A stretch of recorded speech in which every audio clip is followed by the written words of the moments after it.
రండి వెళ్ళి కావిడి సామాన్లు తీసుకొచ్చేద్దాం. కావిడ అదేంటి అనుకుంటున్నారు కదా, యాక్చువల్గా ఈ కావిడి అనేది మోస్ట్లీ తమిళ్ పీపుల్కి అండ్ ఆంధ్రాలో ఉన్న చిత్తూరు పీపుల్కి మాత్రమే తెలిసి ఉంటుందని నేను అనుకుంటున్నాను అనమాట.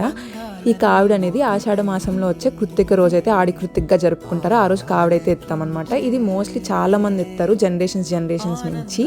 సో ఇంకా అది మేము కూడా ఎత్తుదామని చెప్పి సామాన్లు అయితే తీసుకునేదానికి చిత్తూరుకి వెళ్ళామన్నమాట. కావిడి బుట్లు, డిమార్ట్కి వెళ్ళి సామాన్లు అండ్ పూలు పండ్లు అన్నీ తీసుకున్నాం. ఇది ఎందుకు చూపిస్తున్నా అంటే ఇది మా కాలేజ్ అనమాట, నేను చదివిన కాలేజ్ ఇదే. ఇంకా అలా వస్తుంటే రిటర్న్లో ఫుల్ వర్షము, కానీ కరెక్ట్గా మేము అక్కడ షెల్టర్ ఎక్కడైతే ఉంటుందో అక్కడే వర్షం పడుతుందన్నమాట. సో మేమైతే తడవలేదు.